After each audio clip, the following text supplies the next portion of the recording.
it's abundantly clear what feedback actually does to us on a neurobiological level. Yeah. Whenever our status is challenged or our safety is questioned, whenever we get that question of, can I give you some feedback? Literally, we are thrust into a toxic state of stress.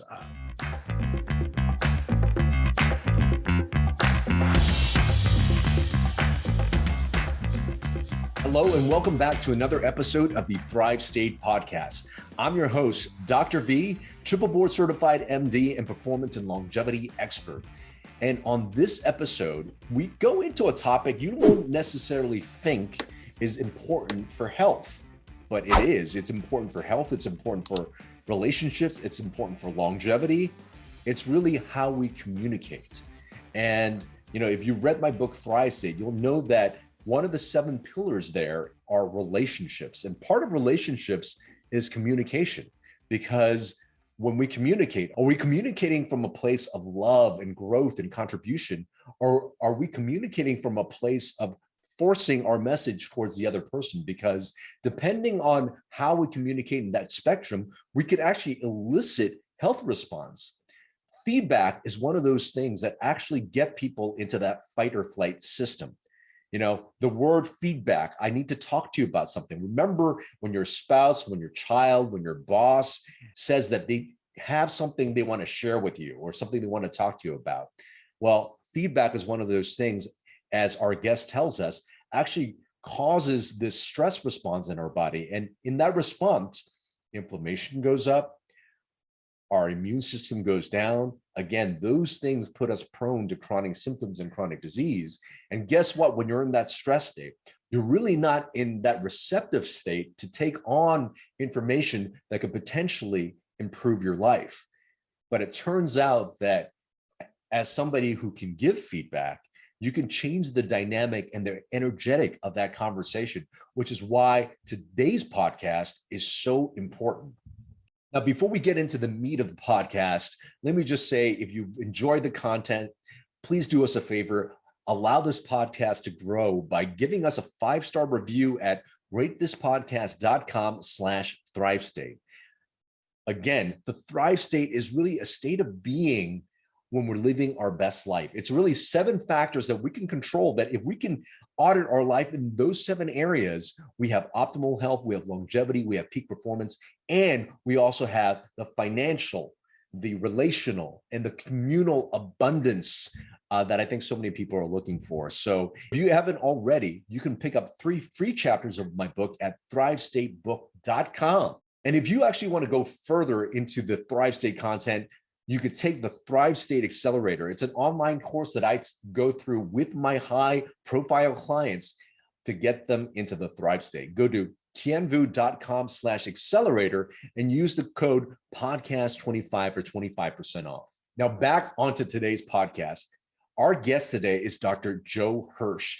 He's someone that actually goes into organizations and he helps organizations deliver feedback without fear. He's a TEDx speaker, a global keynote speaker, and the author of The Feedback Fix, which has been praised by Fortune 500 executives, NFL coaches, and educational reformers for its forward-looking view of human performance.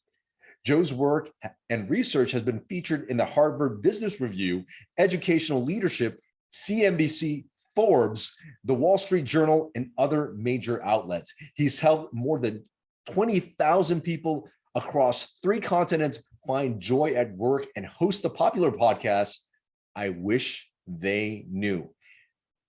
Let me tell you right now, the information that you'll find on this podcast is immediately applicable to all of your relationships. So work on getting in your Thrive State by really downloading the information we talk about today. So let me introduce you to none other than Dr. Joe Hirsch. I would hate to call myself an expert. I'm still growing and still learning as much as I can, as often as I can, from whomever I can. But I think what got me started on this feedback journey was the fact that I didn't really take feedback very well, and I wasn't really aware of how I was showing up to people in my work.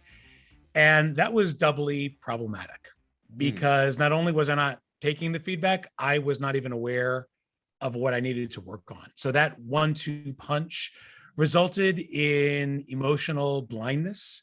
I was unaware of how I was showing up to people. The person who I thought I was not the person that others thought me to be. Mm-hmm. And that ended up hurting my relationships. It almost cost me my job. And I decided at that point that things needed to change. So I immersed myself in the topic of how to give feedback, of how to take feedback, and looked at the science and the strategies, and eventually came to something more positive for myself, and now I hope for others as well. Why is it that, so many people you find, run away from feedback or not like to show up as their most authentic self, whether it be at work or the relationships or wherever that might be? So for the person who's receiving feedback, we know from the research that it's abundantly clear what feedback actually does to us on a neurobiological level. Yeah. Whenever our status is challenged or our safety is questioned, whenever we get that question of, can I give you some feedback? Literally, we are thrust into a toxic state of stress. The brain is flooded with cortisol. We get those clammy hands, those weak knees. We literally physically don't feel like ourselves. And that's because we're not. In that moment, if you look at brain scans of people who have just been asked that question, can I give you some feedback? Literally, the parts of their brains that are responsible for creativity, for executive function, for productivity, Kien, the parts of people that make them, they literally go dark whenever the brain is flooded with toxic stress. So the experience of getting feedback is not only unpleasant, it's physically debilitating. And for the giver, the surprising research that's out there is that the only person who dislikes feedback more than the person who gets it is the person who gives it. And that's why managers literally run from feedback. They try to dodge it and disguise it and offer praise sandwiches instead of candor and compassion. And they also don't want to engage in feedback for fear of the unknown. Is this going to cause someone to dislike me? Is this going to crimp our relationship? Is this going to whack the productivity in the office? There's so many unknowns when you're dealing with human behavior and human dynamics. And that's why we prefer just to detach ourselves completely from it. And so we end up doing a lot of feedback aversion and not a lot of feedback conversion. This episode of the Thrive State podcast is brought to you by the Thrive State Accelerator. The Thrive State Accelerator is actually a home course that I developed using the exact same techniques I work with my celebrity clients, CEOs, and executives on how to get them to the Thrive State. The Thrive State Accelerator teaches you how to master your 7 bioenergetic elements. That's sleep, nutrition, movement, stress and emotional mastery, relationships, our thoughts and mindset, as well as purpose. In this Thrive State Accelerator, you're also going to get a bonus module on optimization. That's how I talk about supplementation, peptides, all the optimization techniques I use with my clients to get them to the Thrive State. Now, for some of you who are just joining us for the first time, you guys might be wondering, what is the Thrive State? Well, the Thrive State is actually the energy, the epigenetic environment we give to ourselves, telling our DNA how to act and how to respond. And if we want optimal health, longevity, and peak performance, if we can master these 7 bioenergetic elements, our ability to have those 3 things that we just said, optimal health, longevity, and peak performance, is at its greatest. And it also prevents you from getting chronic symptoms like brain fog, being overweight, feeling sluggish, acne, pain, all these chronic symptoms, as well as preventing you from getting chronic disease. So getting to that Thrive State is really getting to that state to master being that very best version of yourself so you could show up for you, for your family, for your business, everything that's important to you. So go ahead, check it out right now at kienvu.com/accelerator and use coupon code podcast25 for 25% off. Now back to the podcast.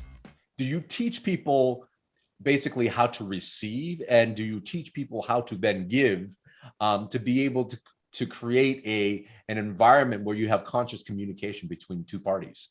Such a good question. And, feedback is a 2-way dynamic, but I tend to focus more on the giving of feedback, because if we can get that right, if we get those dynamics aligned in a way that creates more frequency, more feeling, and ultimately more impact, then we're going to do a lot in service of the receiver, who then is going to be able to take that information, not necessarily easily, but at least take that information, if it's packaged the right way, and from there go forward with something productive.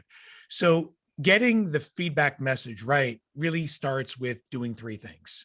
It's our mindset, it's our message, and it's our measures.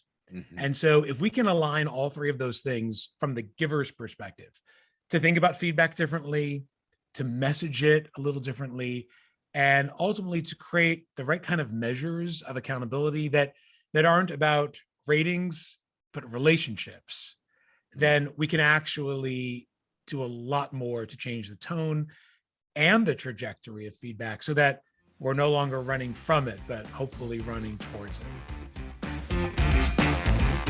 What are some things in terms of messaging that would make the message more receptive to the listener? Well, the first thing is to stop serving a praise sandwich, because that thing, I mean, you talk about thrive state, that is failure to thrive. That is high carb, low protein feedback fare. And it ultimately serves neither the giver nor the receiver. I see. Because if I'm not having a candid conversation with you, if I'm speaking in code, praise, problem, praise, all sandwiched together, I'm kind of hoping that you're not going to notice the criticism that I snuck in the middle. And we're talking around feedback at that point. We're not talking at it. Yeah. And the problem with that isn't the praise. Hey, I love praise.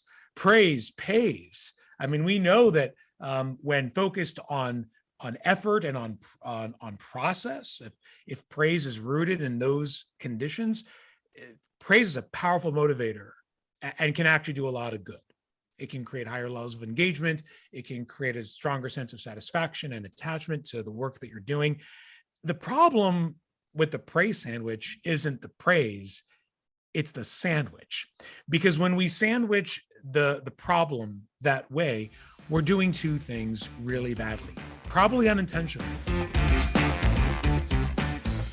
What has been your best medicine? Partnership. Because when people feel like there's someone on the other side of that conversation looking out for them, invested in their success, there's no limit to what we can do when we know there's people in our corner who want the best for us and who help us achieve our best. I hope you enjoyed those highlights from this week's Thrive State podcast. To hear the full episode of the podcast, you can listen at Apple iTunes, Spotify, or wherever podcasts are heard. Now, if you're enjoying the content, please help this podcast grow by leaving us a review at ratethispodcast.com/Thrive State. Also, if you really want to get into the Thrive State, people ask me, where do I start or how do I get deeper? Well, here are a few resources for you. Number one, you can pick up 3 free chapters of my book at thrivestatebook.com. In addition, if you want to go a little bit deeper, get to meet myself and my team, and get some online coaching, we have an online course called the Thrive State Accelerator. It's the same material I go through to get my clients into the Thrive State. Go to kienbu.com/accelerator and use the coupon code podcast25 to receive 25% off. And yes, I am a concierge physician at the VU MD Performance and Longevity Clinic. I have a very small concierge practice, but if you or somebody you know may want to be a client, consider applying at kienbu.com/VUUMD. And until next time, remember always, always, always that you are your best medicine.